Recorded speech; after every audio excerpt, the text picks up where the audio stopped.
Assalamualaikum warahmatullahi wabarakatuh. Izinkan kami dari kelompok 8 memaparkan hasil diskusi kami dengan judul Telecare System for Alzheimer Management. Nah, berikut ada anggota kelompok kami. Yang pertama ada Grace Amelia, Mazaya Akila Fadiahaya, Wiwit Danu Subekti, dan saya sendiri M. Topan Alfaruqi. Nah, sebelumnya kita harus mengetahui apa itu Alzheimer. Jadi Alzheimer ini merupakan gangguan neurodegeneratif progresif yang menjadi penyebab utama demensia. Penyakit ini ditandai dengan penurunan fungsi kognitif, termasuk gangguan memori, disorientasi, penurunan kemampuan pengambilan keputusan, serta hilangnya fungsi eksekutif secara bertahap. Nah, akan tetapi para penderita Alzheimer ini seringkali sulit mengakses pelayanan kesehatan. Oleh karena itu, sekarang kita akan membahas satu teknologi yaitu bernama Telecare. Telecare ini mengacu pada penggunaan teknologi berbasis telekomunikasi untuk menyediakan layanan kesehatan jarak jauh, sehingga dapat membantu diagnosis, pemantauan, dan terapi pada Alzheimer. Nah, berikutnya yaitu pemetaan kebutuhan penderita Alzheimer. Nah, yang pertama itu adalah early sign and memory concern, yaitu atau tanda awal dan kekhawatiran memori, di mana biasanya ini mereka itu kehilangan memori jangka pendek, penyangkalan dari penderita dan keluarga, kurangnya kesadaran akan gejala, cedera kepala ringan dan hubungan dengan penyakit lain. Nah, pada tahap ini, penderita dan keluarga seringkali tidak menyadari atau menyangkal adanya penyakit Alzheimer ini. Nah, selanjutnya adalah seeking a diagnosis atau mencari diagnosa. Yang pertama adalah ke dokter umum, di mana biasanya itu hasil tesnya tidak meyakinkan, kesulitan terkait kerahasiaan pasien, salah diagnosis, dan juga gejala yang belum cukup jelas untuk diagnosis pastinya. Nah, yang pertama adalah tahap awal. Tahap awal dari Alzheimer ini biasanya itu ada pencarian pengobatan, mencari pengasuh yang sesuai, kekhawatiran akan masa depan, juga mencari lebih banyak informasi tentang kondisi. Nah, yang terakhir yaitu late stage atau tahap lanjut, di mana eh, di tahap ini biasanya sudah terjadi penurunan kondisi kesehatan para pasiennya. Juga perlunya perlindungan khusus. Terus diperlukan perawatan yang intensif selama 24 jam dan juga biasanya di sini biasanya para keluarga itu sudah hilang harapan sehingga biasanya sudah ada penulisan surat wasiat dan juga perencanaan pemakaman. Nah, selanjutnya ini adalah benefit dari telecare system untuk pasien Alzheimer. Di mana yang pertama pastinya peningkatan aksesibilitas layanan kesehatan, lalu ada efisiensi waktu dan biaya, keakuratan diagnostik yang tinggi, dukungan kehidupan mandiri, peningkatan keamanan pasien, latihan kognitif dan terapi yang efektif, pengurangan beban pengasuh, dukungan sosial dan komunikasi, fleksibilitas dan personalisasi perawatan, dan juga peningkatan kualitas hidup. Ya. Baik, selanjutnya merupakan contoh dari implementasi telecare pada pasien Alzheimer gitu. Yang pertama ada sistem dukungan keluarga dan pengasuh. Jadi ini tujuannya untuk menghubungkan pasien dengan keluarga dan pengasuh atau caregiver untuk meningkatkan dukungan sosial. Nah, salah satu contoh teknologinya itu adalah SuperSense teknologi. Jadi, SuperSense teknologi ini merupakan pengembangan layanan pemantauan jarak jauh yang sederhana dan juga intuitif untuk membantu caregiver memahami kebutuhan anggota keluarga yang memiliki demensia. Nah, SuperSense ini memanfaatkan AI dan juga machine learning sehingga nantinya dia dapat mempelajari pola dan kebutuhan dari seseorang gitu. Sistem ini sendiri terdiri dari perangkat plug and play tanpa kamera atau mikrofon. Jadi dia tuh memanfaatkan teknologi radar system. Selanjutnya, yang kedua itu ada navigasi dan wayfinding. Nah, contoh dari teknologi ini adalah aplikasi Dorothy. Jadi dia menggunakan augmented reality atau AR untuk memberikan navigasi dengan membuat seolah-olah yellow brick road. Jadi nanti ada jalan di dalam kameranya di aplikasi ini. Nah, aplikasi ini memanfaatkan AI yang dapat mengingatkan pengguna tentang tugas-tugas hariannya sekaligus menjaga koneksi mereka dengan caregivers-nya. Kemudian selanjutnya ada teknologi AR dan juga VR, augmented reality dan juga virtual reality. Nah, tujuannya tuh untuk membantu pasien mengingat dan menyelesaikan tugas menggunakan alat bantu visual. Nah, di sini contohnya ada CrossSense. Jadi CrossSense ini merupakan kacamata pintar yang memiliki AR untuk membantu penderita demensia mengingat keluarga, benda, dan aktivitas sehari-harinya. Yang terakhir di sini contohnya ada aplikasi mobile. Nah, dia tuh bisa memberikan pengingat obat, jadwal aktivitas, dan membantu untuk melakukan tugas harian.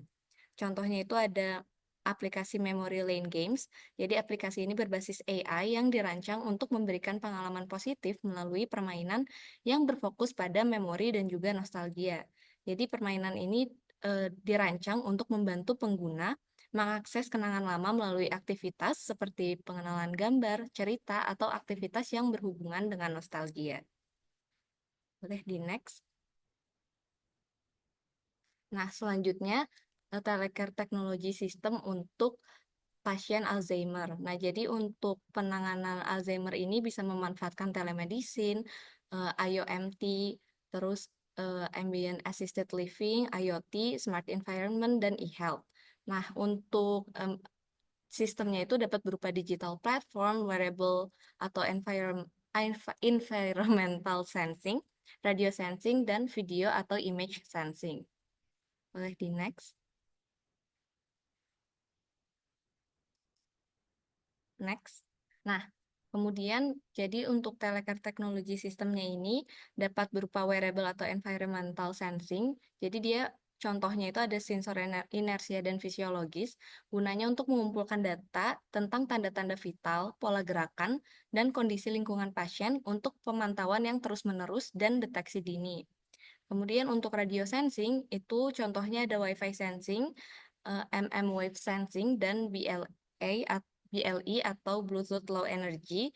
Ini contohnya ini untuk melacak gerakan, perilaku, dan keberadaan dengan perangkat atau lokasi tertentu. Kemudian selanjutnya ada video atau image sensing, contohnya itu CCTV, yang gunanya untuk memantau aktivitas dan mengenali wajah atau mendeteksi emosi.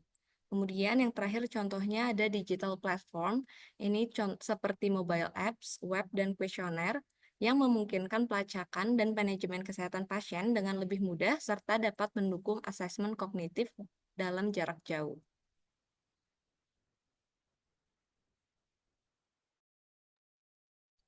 Selanjutnya yaitu untuk sistem Alzheimer Care. Salah satu contohnya di sini ada sebuah teknologi yang dia memanfaatkan AI dan juga IoT atau gabungan keduanya. Nah, yang pertama di sini dari gambarnya dijelaskan pertama untuk bagian AI-nya terlebih dahulu di sini melalui proses data preprocessing, kemudian ada machine learning, kemudian ada modeling untuk si bentuk alatnya, kemudian setelah itu melalui cloud computing atau pengiriman yang nantinya data-datanya akan diolah dan dilakukan pengiriman ke rumah sakit atau ke bagian pasiennya. Next. Nah, penjelasan dari gambar yang sebelumnya, yang pertama untuk yang ML sendiri, sebagaimana kita tahu kalau ML itu sebuah model yang dihasilkan untuk memberikan prediksi atau insight mengenai kondisi pasien Alzheimer tersebut. Kemudian di sini ada embedded computing dan IOHT, di mana sebuah perangkat yang digunakan untuk mengumpulkan data gejala atau simptomsnya dan data fisiologisnya. Kemudian selanjutnya ada fog computing yang digunakan untuk mengurangi latensi dengan memproses data di dekat sumbernya sebelum nantinya akan dikirimkan ke cloud. Kemudian untuk cloud computing sendiri ini untuk tempat penyimpanan utamanya yang nanti juga akan terintegrasi di health records-nya dari rumah sakit. Kemudian untuk embedded computing dan IOHT, jadi data pasien yang sudah dianalisis nantinya akan diteruskan ke EHR dan juga dapat diakses oleh dokter atau RS-nya untuk dilakukan diagnosis atau pemeriksaan lebih lanjut. Kemudian di sini juga digunakan akses jaringannya untuk memerlukan pengiriman dan beberapa koneksi yang dibutuhkan. Next. Nah, contoh selanjutnya dari sistem telecare sendiri, di sini ada yang berbasis home care, di mana namanya adalah Diana, di mana di sini adalah komponen dari komunikasinya. Yang pertama di sini digunakan beberapa smart medical sensor, kemudian dia digunakan juga body wireless area network, kemudian lingkungan yang lainnya, security, dan juga ada client system, dan juga client home. Nah, ini untuk struktur sistem dari Diana-nya. Yang pertama ada client home, kemudian ada care providers untuk mendukung si sistem tersebut. Boleh next? Nah, penjelasan dari Diana ini sendiri, di mana dia merupakan telecare yang memang dirancang khusus untuk pasien demensia. Kemudian sistem ini menggunakan teknologi berbasis sensor dan kemudian menggunakan kombinasi dari AI untuk memberikan pantauan, pengingatan, dan juga mendeteksi adanya tanda-tanda penurunan pada pasien. Kemudian sistem Diana ini terdiri dari adanya sensor non-invasif yang digunakan untuk memantau aktivitas pasien seperti pergerakannya di dalam rumah, kemudian penggunaan alat dan pola tidurnya. Kemudian ada juga unit AI, di mana untuk menganalisis data dari sensor tersebut untuk menghitung demensia lifestyle-nya yang nantinya akan menunjukkan perubahan perilaku dari pasien tersebut. Kemudian ada tampilan informasi sebagai pesan pengingat ditampilkan dalam sebuah layar atau televisi atau perangkat yang dikenakan di rumah. Selanjutnya yang terakhir yaitu pelacak lokasi, yaitu perangkat radio yang digunakan untuk melacak pasien jika ada resiko tersesat terutama saat di luar rumah.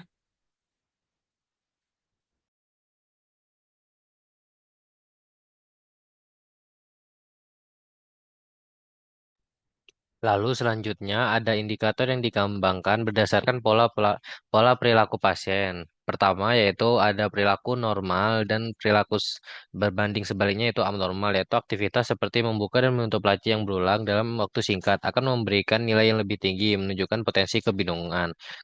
Indikator kedua yaitu penghitungan skor, yaitu aktivitas malam di antara pukul jam 11 malam sampai pukul 5 pagi diberikan bobot 2 kali lipat karena perilaku ini biasanya menunjukkan disorientasi waktu. Lalu indikator terakhir yaitu intervensi progresif. Sistem akan meningkatkan tingkat dukungan saat nilai DLI melebihi ambang batas tertentu.